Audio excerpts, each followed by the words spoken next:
Right, so when the team was released, it was going to look something like that. I think Sky Sports actually had it like that as well. Turned out not to be that way. However, in FM realms, that sort of formation there for City looked a bit like this. Now you can see it there. Pretty standard 4-2-3-1. We know Pep doesn't play that way. But that's what it looked like before the match kicked off. In fact, when I started watching the match, it was pretty clear that that's the way they were shaping up, with Kyle Walker on the right hand side, basically playing like a winger. Phil Foden tucked right inside, wandering everywhere, fluid as hell.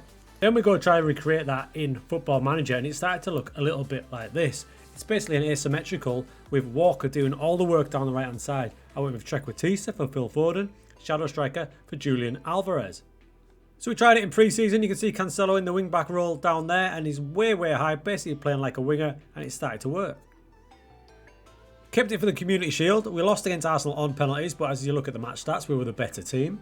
Now you will notice that it says version 1 at the top because there is a version 2, and this is when City delve into high possession football.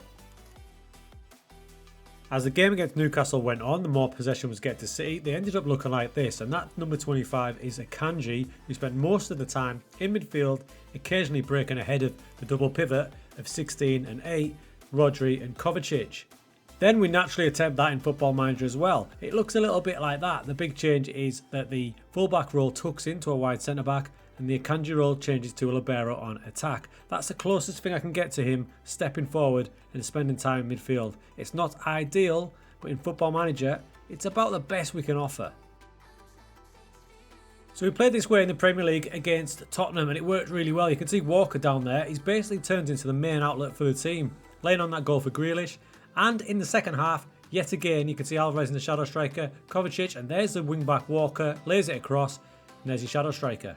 The match as a whole was completely dominant. It was 2-1 thanks to a late reply from Tottenham, and I want to focus on that goal in a minute, but look at the match stats. 29 shots, 10 on target, dominating possession. Now, here's the big negative of that formation, and in fact, version 1. You can see here we've got our defenders lined up. We've got Ake in the Gvardiol role, Akanji and Ruben Dias. Now, up here is Kyle Walker, and he's way behind the inside forward on that side of Heung-min Son, and that's going to be the problem. If you get a manager in the opposition dugout who's knowledgeable enough, he will find that gap and exploit you, because Walker, remember, has got to cover back here and up there. He's doing a hell of a lot of work, so he's going to get caught out of possession if you lose the ball. And as you can see here, he doesn't quite get back in time, and Son gets a goal back. So that for me is the big problem with this formation, because Walker's covering both forward and attack, and it's the same thing in version 1. He's got all that work to do. Now remember, I was trying to replicate the way City played against Newcastle, but for you to make it that little bit more solid perhaps in FM, you could possibly swap Kovacic and Rodri around. So Rodri's over here to cover Walker a bit more. You could also ask Dias to stay that little bit wider. Those are your options, but I wanted to keep it as close to the way City played as possible. So the start in that setup, start dominating possession, it comes to that setup. I will note that I did add some player instructions to help the team all along the way, such as the left back role with cross less often, dribble less, shoot less and sit narrow. Basically we're asking him to be a really wide centre back. I'll go through the player instructions shortly, but if you want the tactics, they're going to be in the Manager's Seat Discord.